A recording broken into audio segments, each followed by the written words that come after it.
Mark and Dee were planning to return to St. Martin, when Truman pulled him aside and told him he wanted to go over some files with him, the ones in the suitcases he brought back from Egypt. "Mark, can we meet in the office? I have an issue I need to talk to you about." Once in the office, Truman said, "I've been sitting on this information since I got here, and have continued to keep it to myself because of the startup of Israel Finance Group, but it's time we go over those files I took from Cannon's safe. You will find them more than interesting. These files include a list of 76 judges on various benches, and 23 senators and congressmen who are still being paid by St. Paul. They also include the names of all the foreign dignitaries involved with the Angel Project. I'm sure many heads will roll when this list gets into the right hands. The files include all their illegal activities, which are important and will help bury the project." Was Cannon in contact with any of these people? "I heard him speak with a few people and made several demands over the phone, but I don't know to what extent of that contact. It sounded like they were pretty much finished with him." "Yeah, he probably has become a liability." "Probably. Now, I want to talk to you about the different groups of gens. I'm going to tell you what you already know, but I want to go over them, anyway. So, there are 5 groups of gens St. Paul created. There were the imperfect first gens, who are dead now. Next, are the second gens, what's left of us, including me. We are the closest to normal human beings they could create. There are the mysterious third gens. 96 third gens who were well-hidden secrets to St. Paul's master plan. It's sad that we lost any of them. I know we lost 24 amazing individuals, scientists, when St. Paul murdered them. Yes, we did. We already know they were working on the 4th and 5th gens when everything fell apart. Then, the 4th gens, who were the disposable test group for the 5th gens, management, were used for developing a method of transferring an adult human brain into a new skeleton. We know they were murdered and discarded after 2 years of growth. Honestly, Mark, this group was the most disturbing group of them all. St. Paul kidnapped homeless men, women, and children from all around the world, and removed their minds and brainstems to insert into a new skeleton. It was murder. I suspect there were hundreds murdered with the consent of foreign and domestic government officials for their insane quest to become immortal. I said new skeleton because the third gens created a new skeleton while developing the 4th gens. It looks just like a natural skeleton in texture, but is stronger and more acceptable to the stem cells. Is it a different kind of alloy? I don't know, but it's much stronger and you can't tell it from a normal skeleton. Hold the questions because I'm only laying the groundwork for something else. Okay. Sorry, I didn't mean to interrupt. No worries.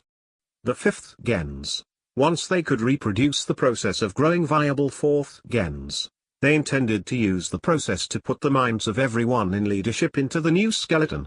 Afterward, St. Paul management could live forever, because they could reinsert themselves into a new skeleton every time the flesh grew old. Once every important person was inserted into their new body, it was St. Paul's intention to rule the world. Are you following me, Mark? Yes, I am. I knew that much about St. Paul, but I understand they never made it to the 5th generation, and I believe there was to be a 6th generation, a military type who would be security for management. Right, actually, they made it to the 5th generation and were ready to begin implantation.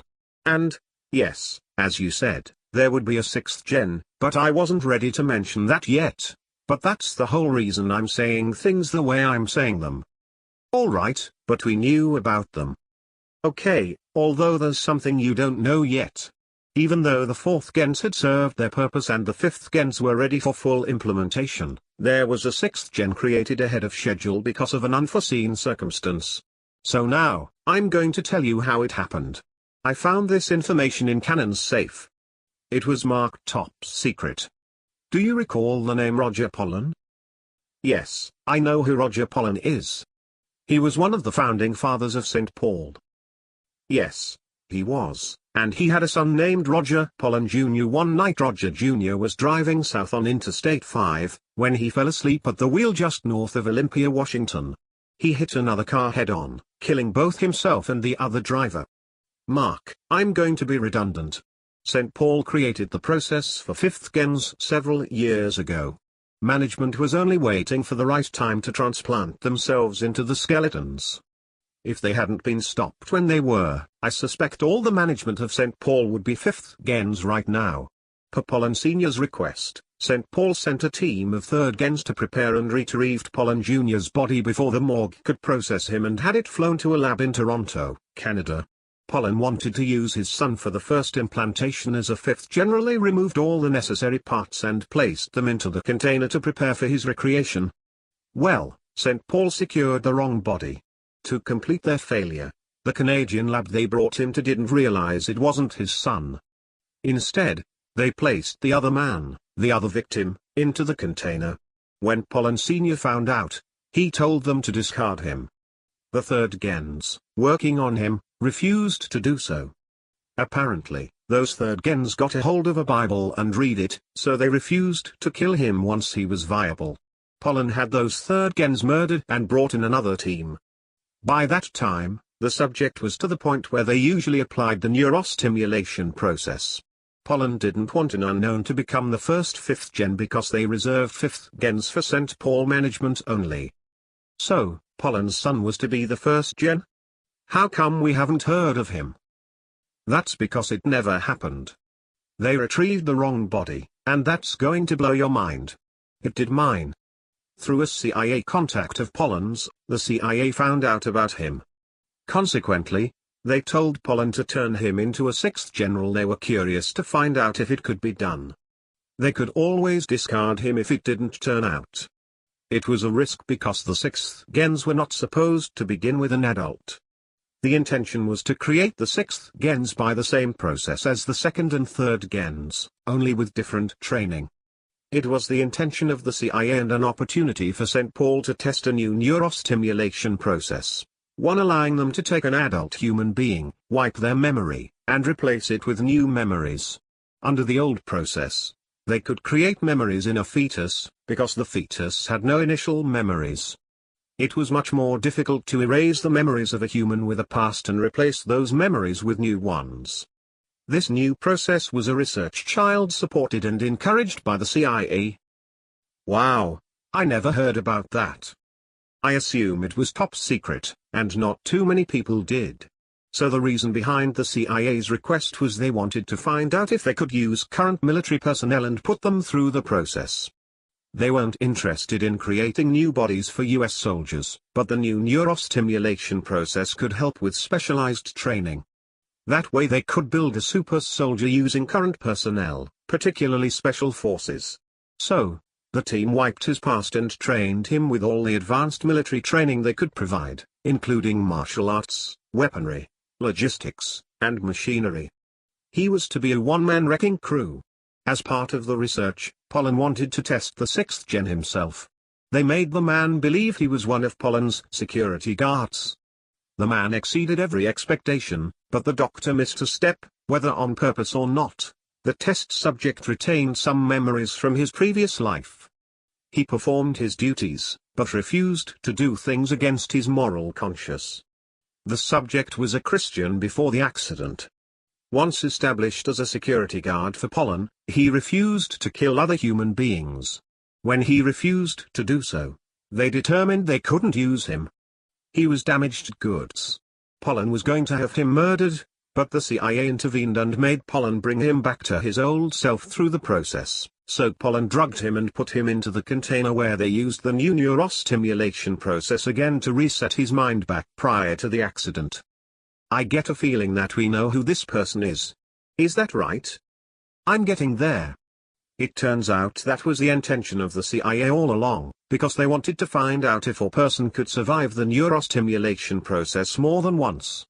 It appeared to work the second time.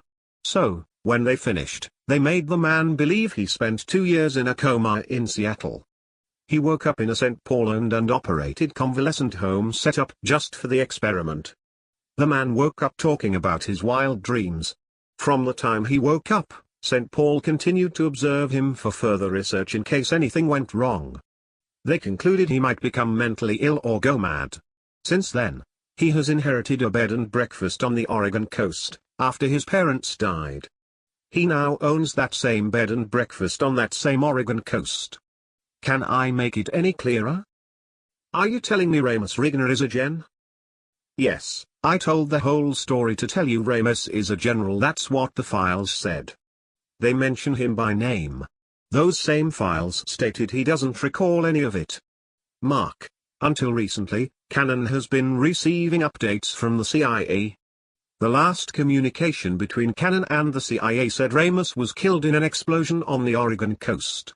So, they believe he's dead. Yes, they blew up a cabin that he and Zoe were staying in on the coast. We were one step ahead of them, and both were already on their way to Spain by then. I don't understand how he didn't find out. That's because the only way to know we're a gen is by the titanium skeleton. He doesn't have titanium bones. Ramous has the stronger compound skeleton but looks like the real thing, like I said already. If you cut him open, you'd see material that looks like real bones. Besides, the St. Paul Corporation has kept close ties on him. They provided him with 2 third-gen medical staff in Portland. Since the accident, he has counseled with the 2 specialists, and has done so faithfully. Those 2 doctors are in Canada now. I'm dizzy. My mind just went blank. How come you're just telling me now? Why haven't you told him? I wasn't sure how to. It seemed logical to tell you first. It has been hard, because I can only imagine his blissful ignorance. You, Mark, have been in another world. I didn't want to provide any more stress on you and figured we could deal with it at the right time. I guess this is the right time. Ramous was one of St. Paul's best-kept secrets until I raided Cannon's safe. His safe contained all the files of Pollen, the CIA, and the research diaries of both Canadian third-gen teams. Well, even though Ramous was a good police chief, he never excelled in any of our current operations. You'd think something should have given him away. A reflex or situation. I have been observing him too. He honestly doesn't know, although the files state there's a trigger to bring all those memories back, all the memories about what happened to him. The last third-gen doctor put a marker, a subliminal marker, in his head, and if used will unlock those 2 years. He'd recall everything. That marker is attention, chuck you a diapers mbly. Swahili for attention, take the diapers off. That's what Pollen said every time he checked on Ramous. He wanted them to push Ramous harder until he failed. He never did. The word attention was added so Pollen wouldn't trigger him. It must be said exactly as I just told you. I found that information in an obscure note written and encrypted by one of the third-gen researchers. I don't know if anyone else figured it out, but I did. There were 3 pages of research called subliminal reactivation.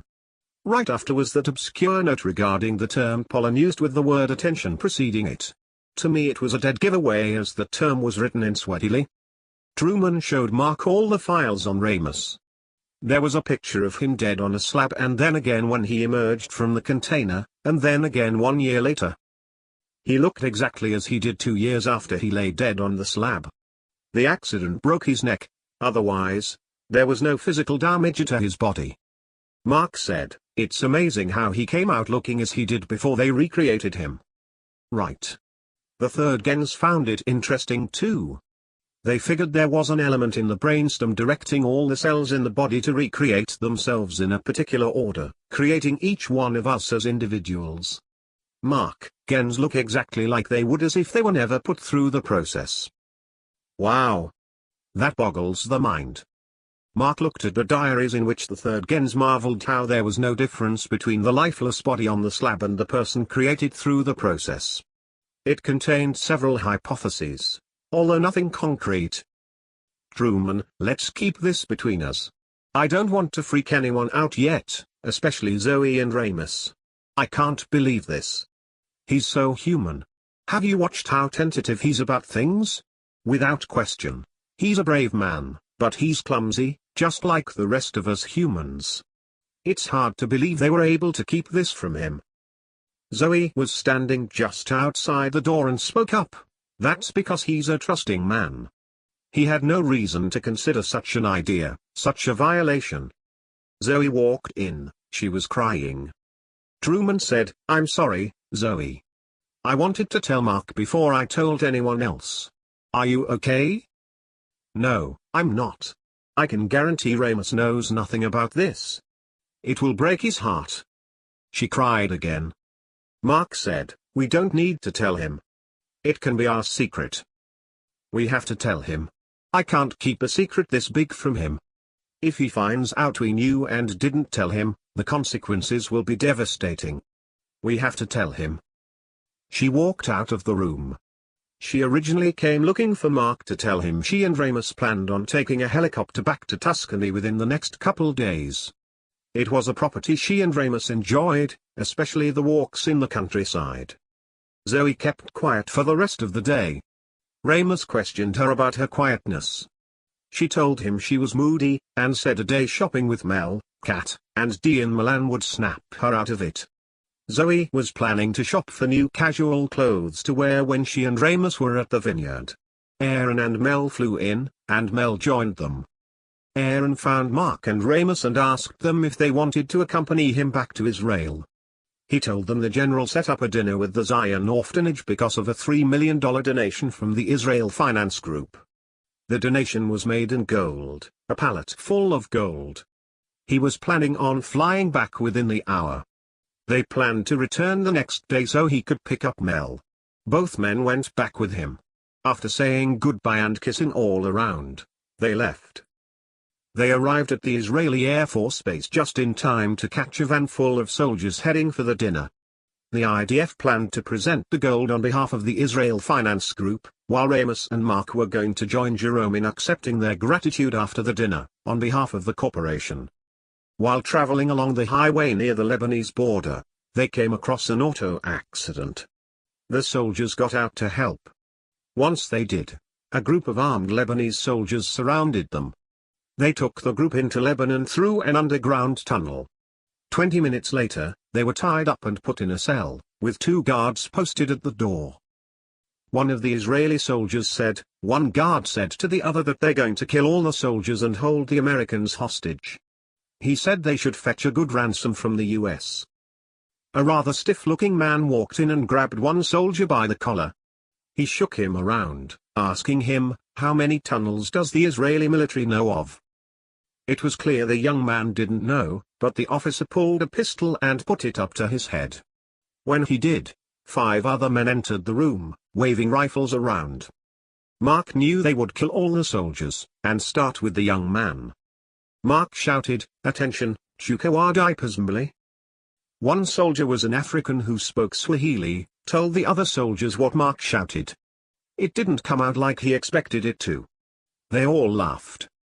The stiff-looking man turned to Mark and said, why did you say, attention, chukua diapasmbali? Are you making fun of us, American scum?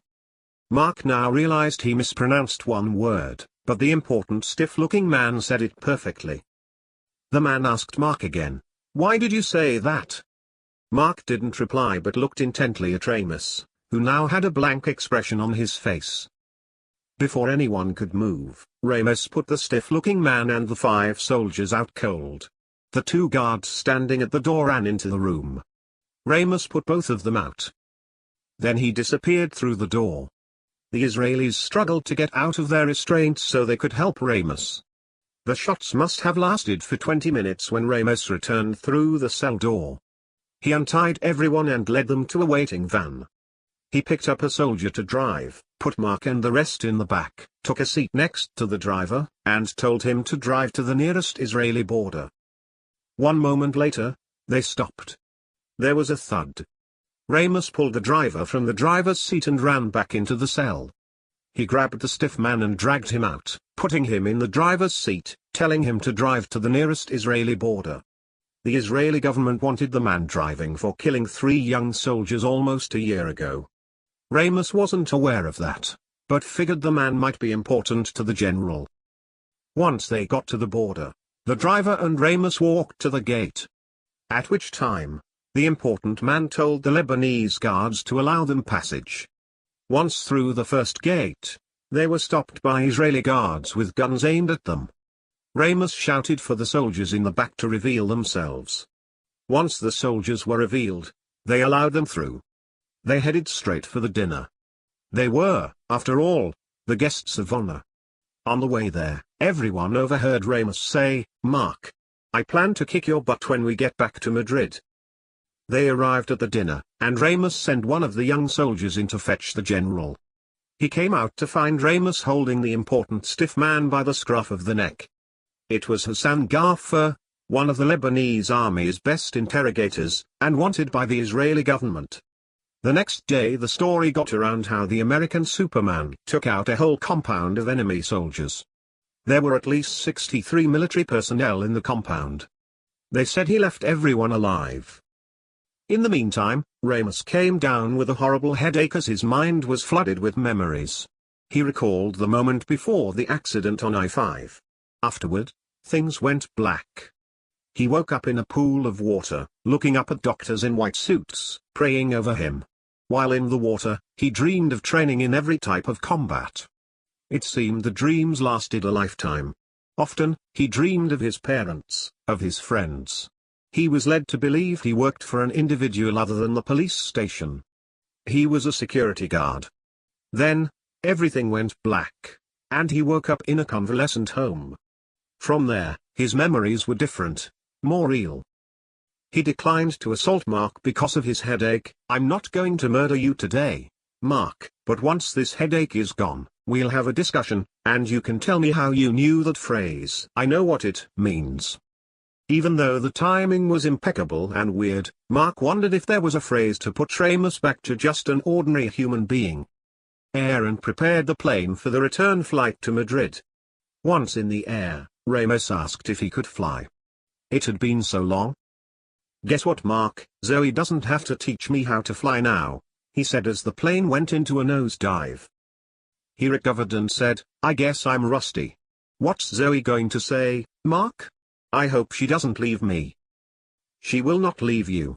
We found out only 2 days ago. Truman found out about you when he left Egypt. Cannon had files on you. So, we have only known since the day before yesterday." "Wow, does God have good timing or what?" Mark said. "Zoe was standing at the door when Truman told me. We didn't know she was there. She was waiting for the right time. I have no clue when she planned to do so, but I guess I spoiled it for her. Don't you hold this against her." Mark explained everything he learned about Ramous and what St. Paul did to him and why. He was one of a kind and the most advanced gen in the world. Ramous' headache wouldn't go away. Despite that, he called Zoe and told her what happened. The news had already reached the group in Madrid. Everyone asked who could have performed such a deed. Zoe worried about Ramous and hoped it wouldn't change him. She was concerned he might leave her. When they landed, only a few gens greeted them. Most of the gens already moved on. Ramous put his arm around Zoe and she walked him to a coach so he could lie down. She was afraid. "What now, Ram? Are you going to leave me for some great adventure?" "No matter what, hun, I'll never leave you. This changes nothing between us. We are just more alike than we first imagined." Ramous and Zoe got up early the next morning and left for Tuscany. They spent the first day walking and talking about Ramous' condition. He didn't want to talk about it anymore. He said, "Let's enjoy ourselves, honorable." There was no discussion about it for the rest of the week. Ramous let it go as if nothing had ever happened. Remarkably, he acted his old self. The resort was quiet and the only gens left at the vineyard was Matthew, the third-gen doctor, and 3 assistants. The week was like the honeymoon they never got, and it strengthened their relationship considerably.